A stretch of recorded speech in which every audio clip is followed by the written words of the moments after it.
Listen and subscribe to the Table of Truth on iTunes, Spotify, Stitcher, and Google Podcasts. Everybody, the Blerdlines. This is your man Cam. With me, as always, is this is Josh, or AKA Mr. Joshua, as well as, and the mad scientist himself is D. What's up, everybody? and we are here talking about the Oscars that just passed on Sunday. Psych. Actually, we're talking about everything everywhere all at once because that's more important. And also, that movie is based on a true story.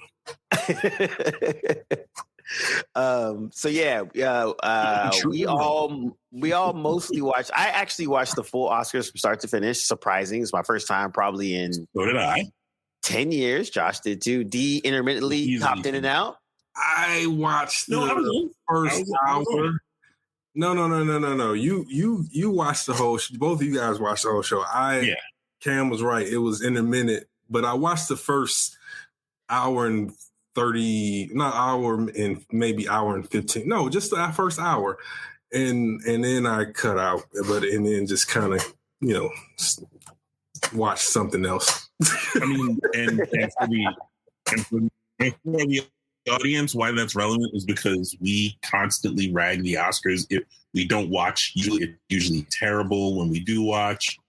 And, as people who have worked in the industry, it's just usually there's an agenda of some sort or the darling of the day, and just it just ends up being bad. And it just stands out that we watched any of it at all for any consistent time of stretch of time because it wasn't bad. Yeah, I was gonna say one of my friends, he actually made a watch party, and he wasn't gonna do it, and he's just been entertaining a lot of people lately. And I told him, like, yo, man, it's actually not bad to watch it. There's a bunch of Asian people are up for awards. My friends are Asian; they're like all rooting for it. So I'm like, this will be cool. So we ended up doing it. Josh, I brought them some jerk chicken from Peppa's. They loved it. It was a hit. They were like, "This is the best jerk chicken I've had in my entire life." Now I'm like, "Hey, I got to pass on the goodness from people that taught me to you guys." But yeah, it was cool. I think I gave the Oscars a lot of credit. It felt the flow was actually pretty good. Jimmy Kimmel, he came in, did his slap jokes, got out. He didn't linger for a very long time. They doubled up on a lot of the nominations. 2 people came out. They did 2 nominations at a time. I thought that was smart. Just kind of keeps the flow on. I think people in general, there was a lot of interesting speeches that actually were pretty cool. Like, I like that there was a couple funny ones of people that were kind of just, the other thing I was going to say, anyone Irish that got to speak was awesome. True. Because they're always awesome. I thought one of the funniest moments was Hugh Grant and Andy McDowell. Oh yeah, that was so great, so good. Hugh Grant was just like, let's get this over with. Yep. But he just like how he's like, man, look how good she looks, and I'm like, he said I look like scrotum.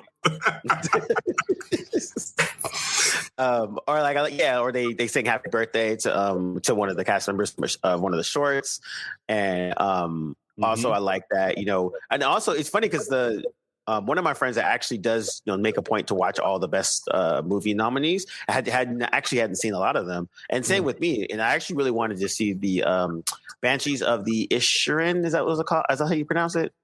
With Colin Farrell? Yeah. So yeah, I believe it's Banshees of Inisherin. Yeah. But I like that. That was they're up for a bunch of awards, and we were talking about it too because All Quiet on the Western Front. We have a war movie. War movies usually get awards or they get nominated for like everything because it's a war movie. It's kind of like what it is. And, I've watched it. I've read the book back in high school, like we all have at some point. And so, I mean, it looks, like I said, it looks amazing, but at the same time, it's also just a quote unquote, another war movie kind of a thing. Yeah. And then that's still in scope. They love their war movies, boy. Yeah. Yep. Mm-hmm. They love their war movies. And then we can, let's get cleaned up. I have no idea why. So I never watched that actually. What was the other one? 1918 or 1919 or something? So last year, I think it was 1917. Oh, 1917. Yeah, And then I think the year before that, no, not the year before that. A few years before that was Dunkirk. Yeah. But we'll start off with the quote unquote Angela Bassett not winning. How do you guys feel about that? Was it justified? Was it not? I mean, I know how we all feel, but we should Well, on a personal level, of course you wanted her to win, but it's one of those things where I think D'Angelo capsulizes it perfectly, and this is probably going to make it a much shorter topic for us because D'Angelo is about to repeat what I'm about to say because I got it from him. These things are generally reserved for prestige format films. And so as dope as Wakanda Forever was, and as brilliant as she was in it, that film doesn't fit the standard for what they give out those awards for. So she, that her performance stood out as much as it did to even garner a nomination, despite the fact that it doesn't fit that prestige format, is a big deal. But yeah, and I hate to break it to people, but she was never gonna win that. That's not how the Oscars work. I don't mean that she didn't earn it. I don't mean that she didn't put in work. I don't mean that Auntie didn't do her thing like that. She gave a brilliant performance. However, the way that the Oscars are set up, it's just not set up to accommodate those types of movies. So the fact that it got it, like I said before, like the fact that it got a nod is a big deal in and of itself. But she was never going to win that award. I feel funny saying that, but it's the truth. Yeah. I mean, and I won't repeat that because you said it well enough. And I think the big issue, and to be fair, the Oscars don't always hit the mark, and that's the problem, and that's the reason why you have such an outrage when you see a performance like what she gave in Wakanda Forever. And to be fair, I personally didn't think that the performance was anything other than what it was in terms of, just being an outspoken queen in this sort of fictional world. I didn't see anything that suggested. I've seen more powerful and more moving performances from Angela Bassett. And that's a frustrating part of it too, because she probably should have been nominated several times over for when she was in more prestige cinema, prestige reaching cinema. But for Wakanda Forever, that's a genre film. It's a blockbuster. It's all these things that, and to be fair, that movie was okay, but it was mediocre at best in terms of a sequel and this superhero movie. So it's unfortunate that she got clumped in under and nominated for that, as opposed to something that was well more worthy of her caliber of an actor. No disrespect to the character of Queen Ramonda, but I think she's done more brilliant performances than that. So it's a kind of misfire on many, for many reasons. I saw people angry about Jamie Lee Curtis winning, and you had, two Asian women and a Black woman in the category.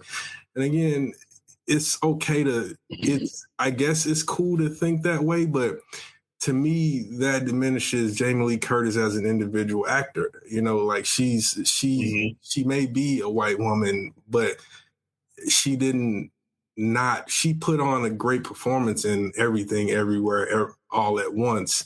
And so it's unfair to say that I think that Angela Bassett was cheated as much as Angela Bassett was nominated for something that probably, as Josh said, didn't have a shot at winning to begin with, and that she isn't recognized or hasn't been recognized for her past great work. But regardless of all that, regardless of whether she got the statue or not, she still gave an amazing performance. She's still one of the best actresses of all time.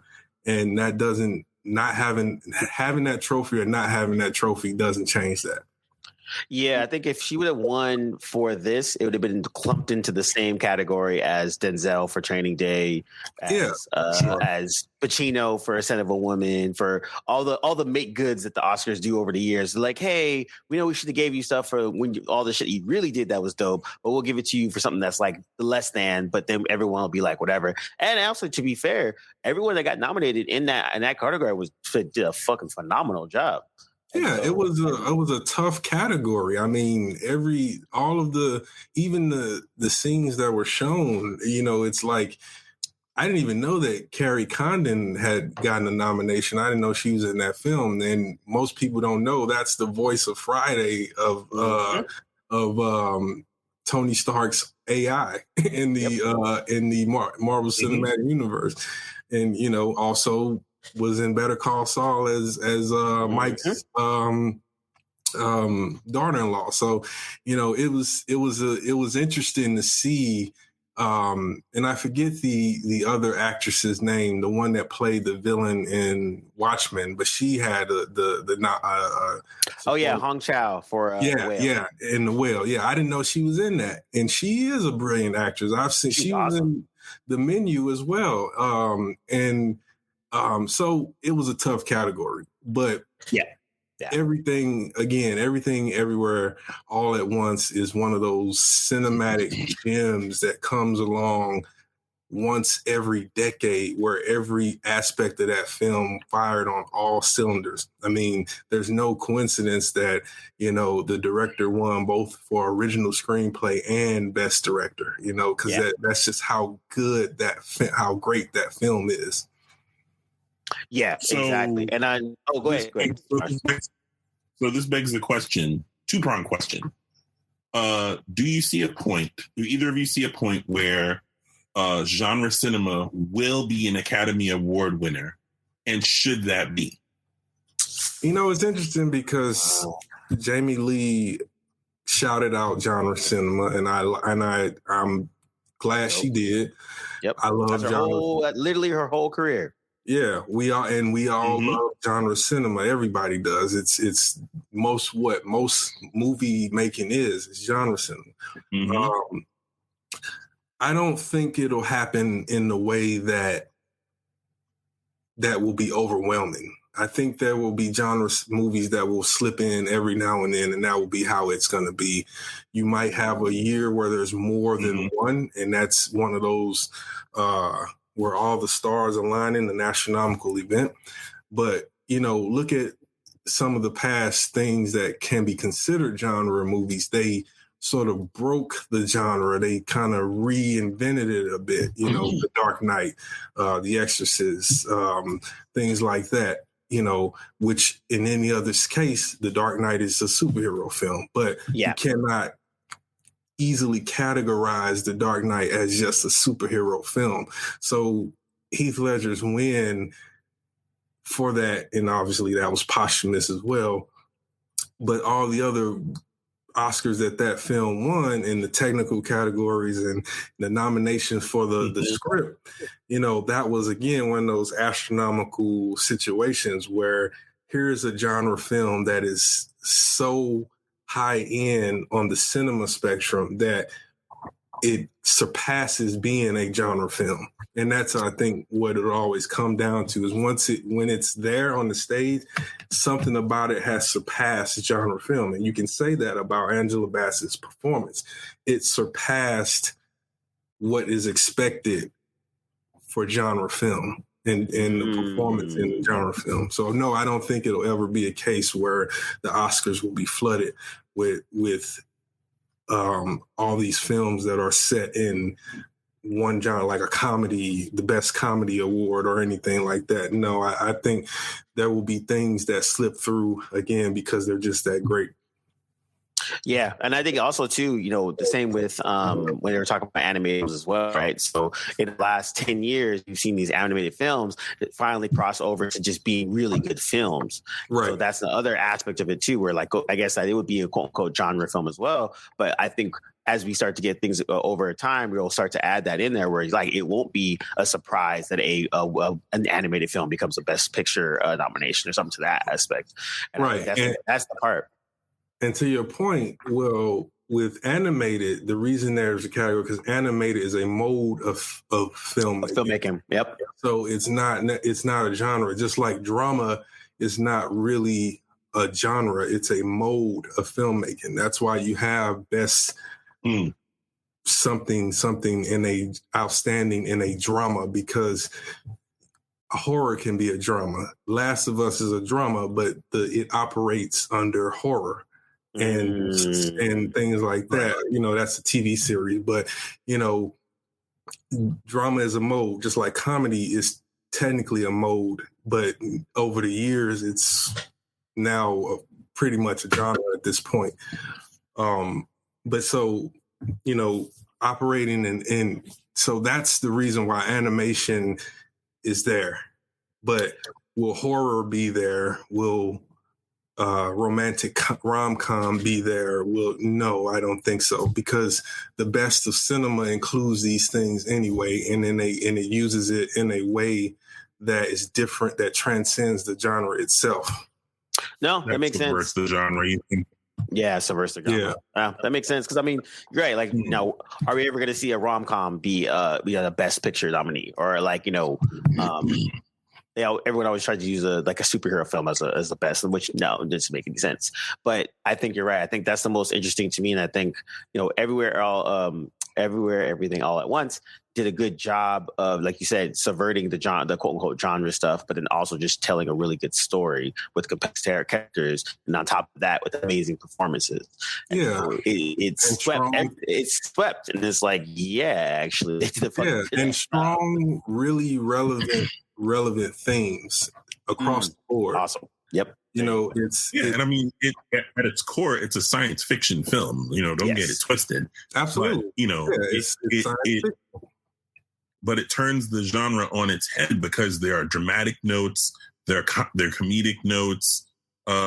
There's action. You get Michelle Yeoh in a film, you're gonna have, more likely than not, at least one action sequence.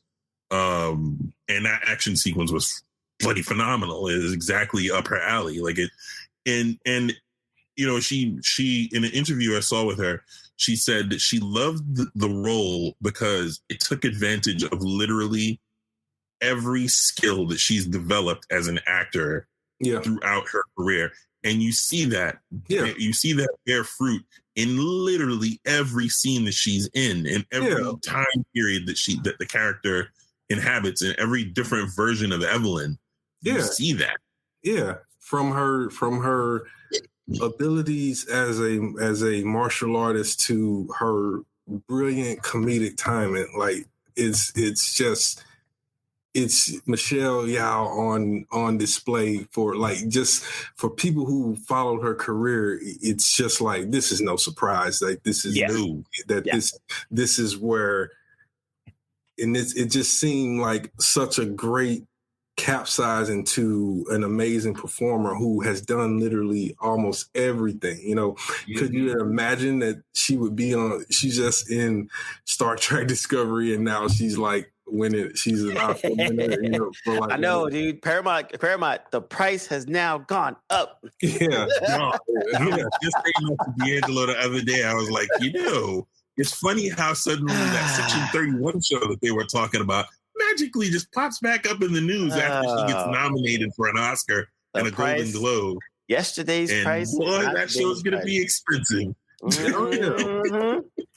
Oh yeah. Pay for that one. They go pay for that one 100%. Oh, they definitely are. They should have locked that in before she got her Oscar.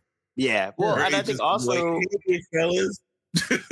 Well, and then I think also too, it's like, it was kind of much like with when Tony Leung was in in Shang-Chi, and like he is a fucking dope ass actor, Chinese film cinema, Hong Kong for many years, literally superstar. Like it's not even like a question. And so on one end, it's kind of like, oh man, you're in Shang-Chi, but the other end, I'm like, oh dude, you're in Shang-Chi. Now a wider audience will now know that you are super dope, and the smarter ones will go look you up and then find out that there's a treasure trove of movies that you can now see him in. And same thing with Michelle Yeoh, where it's like, yo, if you go back to her like her early '90s stuff, where she's like whooping everyone's ass, and she's like, there was like, I forgot which, man, I gotta remember what the name it is, but it's her and two other women, and there's them three basically fighting. And so it's like 91 or 92, but she does all her own stunts, and there's like, you know, bazillion's a bad guy. It's like basically every like, you know, trope that Jackie Chan has done over his course of career, she's ours has done as well.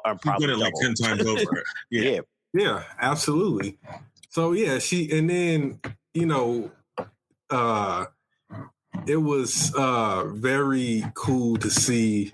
I always call him Data, to see Data get his. Put some respect on his name. I call him Short Round personally, but that's just me. But He Kwang, yeah, it was dope to see. I like to see. I think the other thing about the Oscars that is cool is when you see people genuinely excited and genuinely honored at that level. And I think that's something that makes it kind of cool. And also it actually makes it wild why it's there. You know, like when Jamie Lee Curtis won, she was genuinely surprised. He did not think that she was going to win. You could see it on her face. She like yelped. She was jumping on stage. And, you know, again, for a quote unquote genre actress to win an Oscar, that's like crazy in the her year, maybe 50 almost, something like that. Oh yeah, and even her shout out to her parents. Tony Curtis and Janet Leigh. You know, they were the Hollywood icons, legends. You know, they but neither of them won Oscars. You know, so it's and Janet Leigh was a genre actress, and you know, her most famous thing was being stabbed by Norman Bates in Psycho. So so it's interesting because that's where for people who kind of have followed these characters, stories, these figures who have been in all of these movies, and because I think that's what was very amazing about Everything Everywhere All at Once, is that it brought together so many veteran actors who had never been in films together before. Well, at least most of them. Shout out to Lopan. Exactly. and so that was cool. You know, it's again a film that's going to be talked about, studied. You know, Josh brought up that it's science fiction, but it's science fiction that uses a human narrative to express the science. You know, and I think that's what made it because at the end of the day, it's a story about a hardworking, probably works too much, Asian American mother, immigrant woman who's struggling to keep everything together, but also trying to maintain her identity. You know, she has a daughter and a daughter who's depressed. You know, and so that entire storyline, almost, even though it was literal, it was also very metaphoric. Yeah, and there were themes flying all over the place, man. There's mother-daughter themes. There's father-daughter themes from her to her, from Evelyn to her father, from Evelyn to her daughter, Evelyn to her husband. Like there was a different theme for every interaction that she had. Evelyn to Jamie Lee Curtis's character. Like there was just themes flying all over the place. Yeah. That just made it, and it made you invest in her character and the different arcs that her character took in each time period. Did they award at the Oscars at the edit? Who won for best editing? Oh, for editing? Yeah. I think they did, actually. I would hope they did, because that. I want to say the answer is yes. Yes, and they did. Yep. an editor friend of ours, D'Angelo, watched the movie the night before, and he just would not stop talking about how well edited it was. And editors hate everything, but dude, he went in. He was just like, dude, it's just flawless. Hold on, you never hear everything that they didn't edit. Yeah, that's the thing you always hear. So to hear a dyed in the wool, this is like a veteran editor that we both know, and he just went in on how flawlessly edited this thing was, and just there was no wasted screen time, and things hung the way that they were supposed to, and sort of occupied the screen just long enough to hold your attention and build things and sort of transition from one place to the next. Yeah. All the things that a good edit for a dramatic piece, and something that's not just drama, I think is the thing that heightens it. But for a dramatic piece, all the things that a dramatic piece is supposed to do. Yeah. And if can't say enough about that movie, man. And if he said it, because it's, again, like, editors, they know. And then with that film, like, you just, because you follow the editing as much as you're following, whether you know it, if you're like us who's worked in the industry and you kind of know, or if you're just kind of subconsciously you're paying attention to the beat of the story beat of the rhythm, and the rhythm of the editing, and it's just amazing in that film. So, yeah, I'm not surprised. That's why I asked, because I'm like, they had to win Best Editing. Yeah. So were there any other wins that you were like, thumbs up, that's perfect, that should have won? Well, to be honest, I haven't seen enough of the other films to say whether or not they did or didn't deserve to win what they won. So, for example, All Quiet on the Western Front, I don't know if in all the categories that they won, if that was justified. Honestly, I think they won Best Cinematography. I'd be curious to see the film and see if that stands out any more than in the last war films cinematography. Other than that, I saw BTS I saw a behind the scenes thing for All's Quiet on the Western Front. Based on what I saw, I could see it being at least nominated. Well, I personally would have gone, but I'm biased. I would have gone with Top Gun, because what they did to make that film work, and how they filmed that movie, IMAX cameras in the cockpit, and then blend. It's seamless. Like, you can't tell what was done in a green screen room and what was done actually in the fighter cockpit, and it's both. Yeah, Elizabeth Banks made a joke about how Tom Cruise actually did fly a plane in his movie. Yeah, he really did. Like, he was actually flying an F-15 in his flick. So insane person. Well, I was gonna say, I would say that it's kind of, he always does the little insane things like that.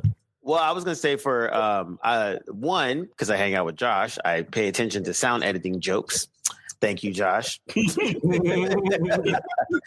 thought the sound editing joke was actually pretty funny. But Top Gun won for sound editing, and it beats out the Batman, which honestly I can kind of lead into being okay with being Top Gun, because when we watched it in the theater with the freaking best sound in New York City, and every roar of the engine, we're like, whoa. But Batman takeoff was felt that in your chest. Oh, 100%, 100%. The one thing that I'm kind of glad that didn't win stuff, even though you never want to say that, but Elvis, I'm so glad it didn't win anything. I actually like Austin Butler. I rock with him. He was on shout out to Shannara Chronicles on MTV later on, whatever the other thing it got shelved to, but like. Yeah, I'm just like, I don't, and that's not even like, I've read more about Elvis, and there's a lot of things that are actually quite interesting in his backstory. But just in general, it's just like, oh man, do we need another biopic about whatever white person that's going to win a bunch of Oscars? I don't think that we do. We do not. We don't. We just don't, man. Also, biopics are low hanging fruit. I can't really. I don't. That's one of those things that if you want to look for the closest thing that the Oscars have embraced in terms of genres is the biopic film. Oh yeah, like that. Those films get nominated like nothing. Like it's like you just transform somebody into one famous person to another famous person from 30, 40 years ago, and it's Oscar gold. Yeah, exactly. And basically, it's and you know, not to take anything away from Brendan Fraser, but like pretty much if you're a white man and you have to put on a bunch of makeup, you're gonna win an Oscar or at least get nominated. Yeah, and it doesn't matter what it is, as long as you're a white dude and you're putting a bunch of makeup on or some type of craziness, prosthetics or some shit like that, you're gonna get nominated at the very least. Happened with Bale when he was doing what's the crazy old white dude that was George Bush's Vice. Yep, Vice. And then it was Gary Oldman as well. But Gary Oldman, not to take away from it, it was also super dope. But it's almost like a trope where it's like, oh, old white guy, bunch of makeup. Okay, you're gonna get nominated for an Oscar. And so it's kind of that Daniel Day-Lewis, Lincoln. I'm just saying the pattern is there, dude.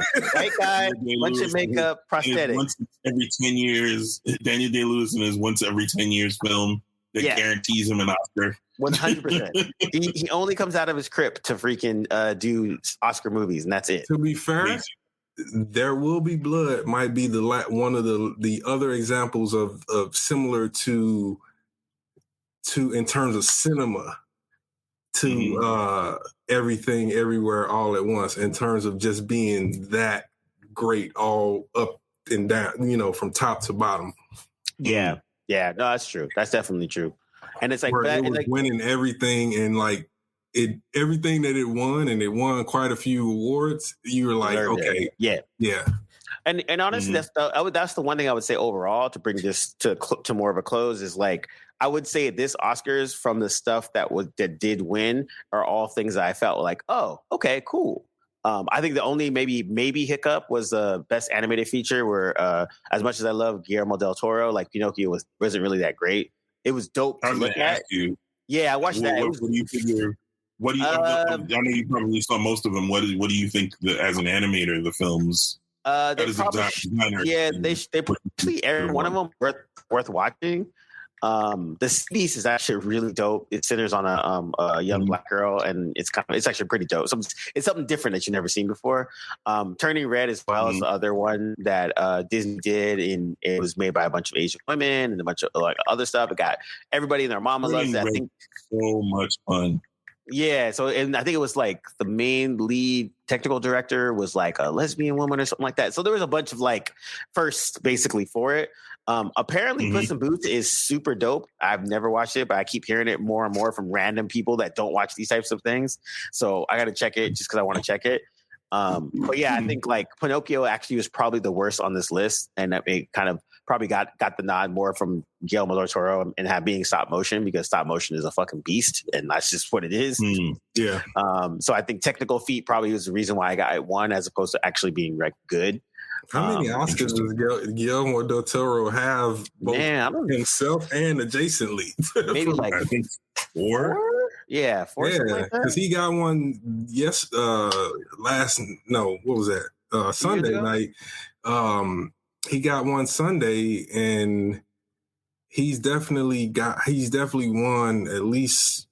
He won for The Shape of Water. I know that was one of the ones that he had been nominated before for, like Pan's Labyrinth, but I don't think he won Pan's Labyrinth though. He might have won. He won technical awards with like production design or something.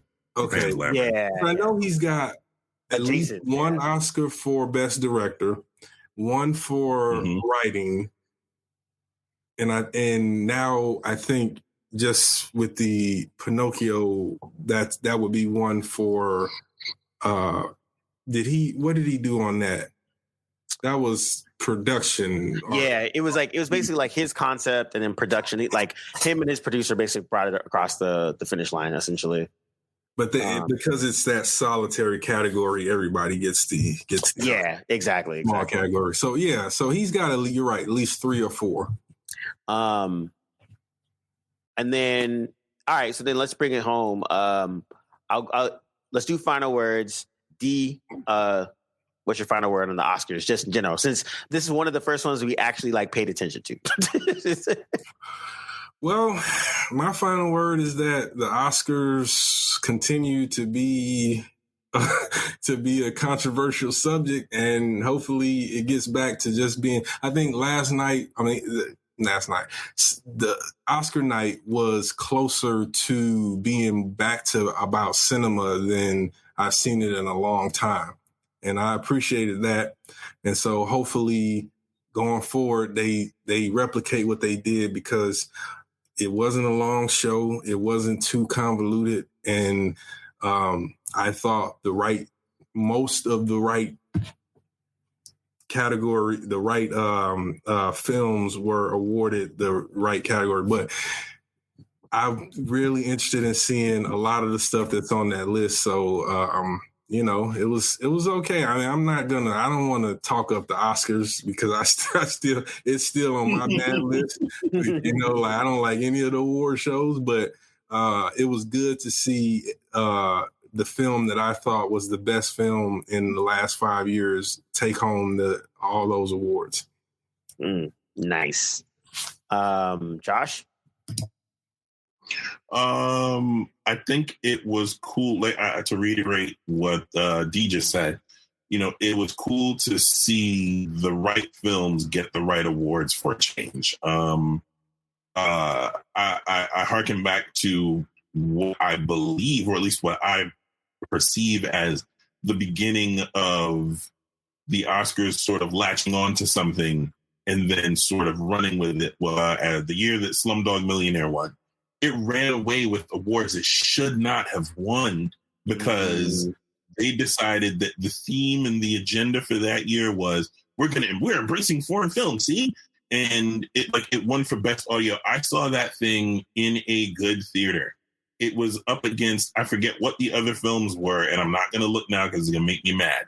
But it won best audio. That thing did not have it. Not only should it not have been nominated, not only should it have not won best audio, best sound mixing, and best sound recording, it shouldn't even been nominated. Like, it wasn't good. It wasn't good at all. And there were other films, like genre films, that should have won. I want to say Dark Knight was one of those films. The sound in that movie was brilliant. So yeah, it should have won. But I guess I don't want to go so far as to say they've come a long way, and they don't do that. That they did what they did this year, hopefully is a sign of things to come. I think the Oscars can be aspirational. I think it's something that you should, in a sea of films that come out every year, I think it could be aspirational, and it should be aspirational. It should be something that you want to see.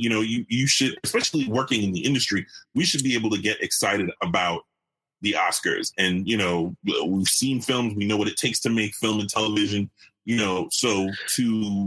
look at it with a certain eye. And so knowing that, like what we were talking about with our editor friend, there's a certain way you can't shut off your brain. Like Cam is a designer. He cannot shut that part of his brain off when he watches certain things. I can't turn my brain off when I'm listening to audio for a film. I just can't. But when it's transcendent, you almost don't. It just pushes through to the other side of not paying attention. And so I think the Oscars on a whole could aspire to be that thing where it's like, we can bank on the right films getting nominated and the right actors and actresses getting the right awards and the right technical awards being given out. I think that's something they could aspire towards. And if they're going to do that, I will watch next year and the year after that. And I would like to. Like, I enjoyed. We were all shocked watching the Oscars. We were texting each other like, this is really enjoyable. Wow. and you know what? You had said earlier that you were glad. You said both of you guys, or one of you said you were glad that Elvis didn't win. I was glad that Avatar: The Way of the Water didn't walk away. We knew that was going to win Best Picture. We knew. I didn't want it. I was like just glad that it barely won. It won something, right? I think it's probably special effects. Visual effects. It won. Yeah, it won for visual effects. Well, good. That's about as only thing it should have won for, and in that case, they got it right again. But I'm so glad that movie was ignored as the political pawn off that it was to stick that on the Oscars in the Oscar category, because it was anyway. It was bad. It didn't get anything. I should have had that in my final work. You're right. It was visually stunning, but that's kind of it. It was a not great film. It was better than the first one by I gotta check that out. I mean, that's something I want to check. I would say for me, the most interesting to me was I remember watching the trailer for Babylon, and it looked like this big, fantastical, high budget, big star thing, and it fell hella flat. It got nominated for one or two things, and I didn't realize. I was like, okay, how did this movie, one, fall flat, two, get that such a big a budget? And I was like, oh, it's the same director from La La Land. I had to check it up, but La La Land is literally one of, let me double check to make sure I'm doing it correctly, is one of 3 films with the most Oscar nominations of all time. And I still, to this day, do not understand. There's no reason, none whatsoever, for that film to have won as many awards as it did. And I think that was the year that began it wouldn't be the year. It started way before that, but that was one of the years where I was like, really like, okay, Oscars is everything that I've always thought that I've been thinking it is for a long time, which is, it's nonsense. It was a circle jerk. It's just it was a complete circle jerk. Yeah. Especially that year. And I actually saw La La Land. I don't remember why. I was like, you got to be kidding me with this. Yeah, I've never seen it. I've kind of wanted to, but then when I saw that it won like 14 nominations and like 6 awards and this and that, and I was Emma like, Stone won the Oscar that year, didn't she? Yeah, Stone won it. I think Emma Stone won the Best Actress that year.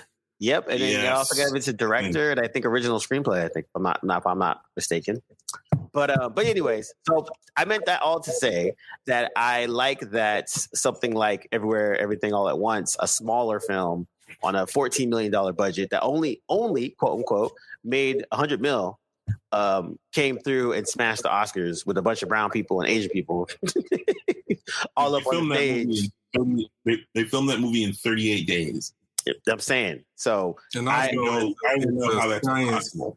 And it's a science-based film. Because all that multiverse theory is not something they just made up. Yep, exactly. So I like that, a like small film done well with an amazing cast and a great original script that can come through and sweep and do some big things. I still feel like I should watch La La Land because I'm just curious. No, but no, man. Fun fact: the director of La La Land also did Whiplash. Well, Whiplash was okay. That was a good film, but yes, it was. But yeah, La La Land. I haven't seen that. I just didn't understand how it won some Oscars. Maybe I should watch it. So yeah, I will get context. I said maybe.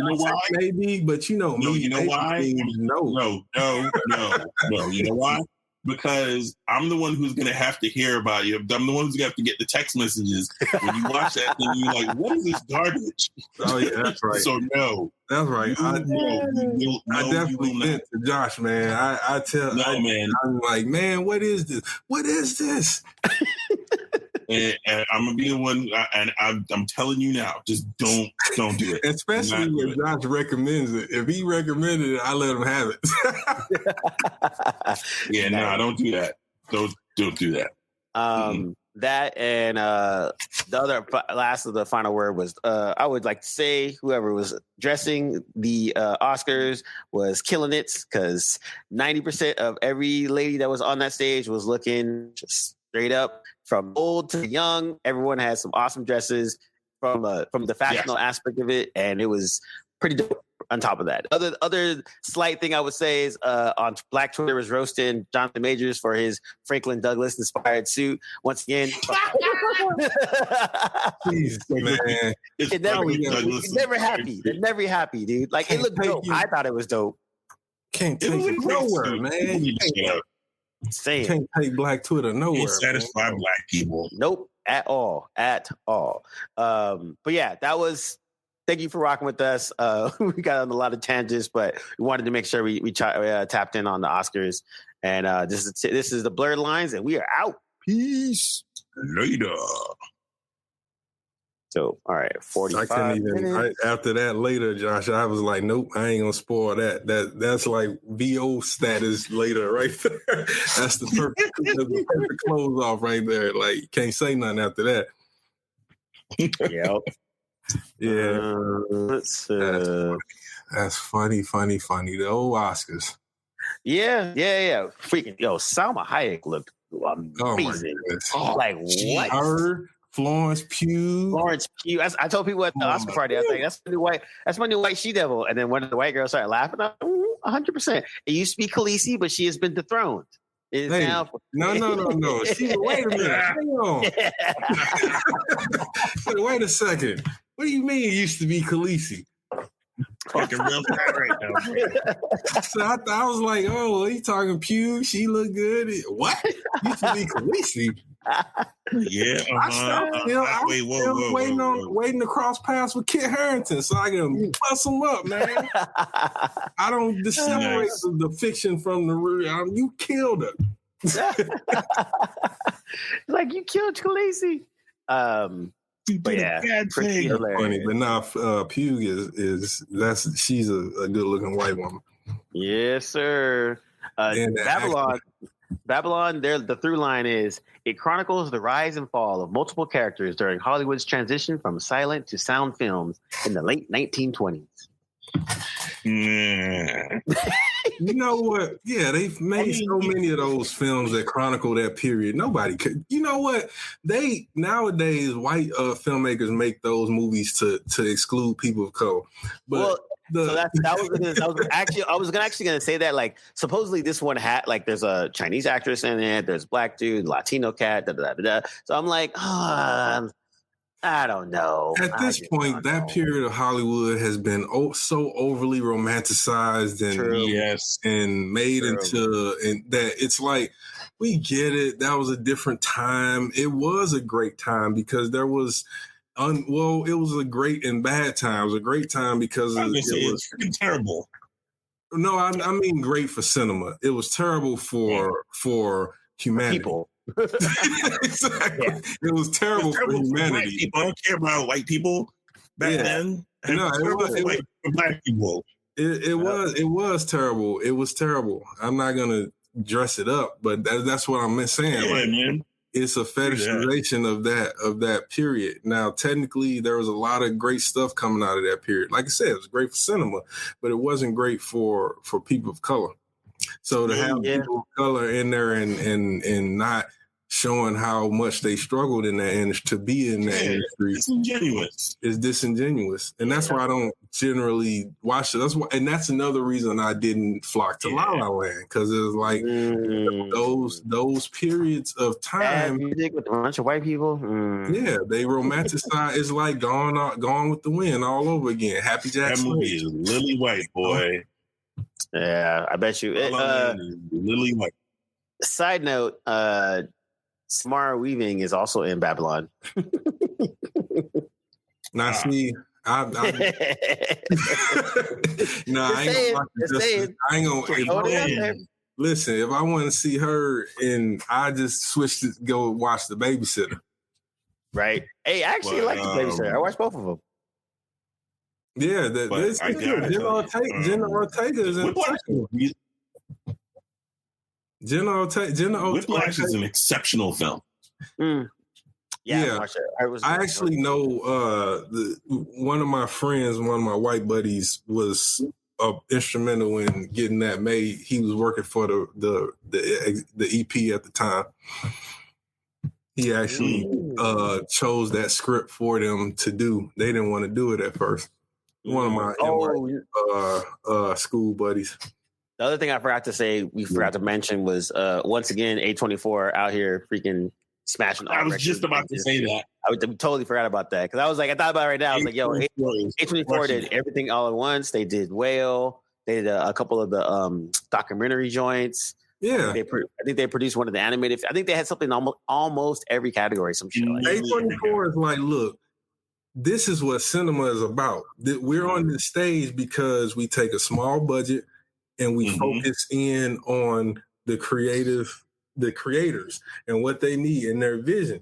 And these scripts are selective. They're selective about the stuff they're not trying to, the reason that studio's stuck in the way where they are is because everybody's trying to catch up with Disney and Marvel and Warner Brothers and all that stuff. It's like, nah, you can make a decent film that's original, and as long as you give it the kind of marketing and attention that it needs, it'll be fine. But they're not taking no chances. That's why I'd rather stick with A24s and all of those and small. Oh wow! Everything Everywhere All at Once is their highest grossing film. Didn't A24 do Macbeth? Denzel's Macbeth last year. Yep, I believe so. Yep. Still haven't seen that. I need to jump on that. You reminded me about that. I definitely got to see that. It's funny that they cast Frances McDormand as Lady Macbeth, though. Yes. Yeah.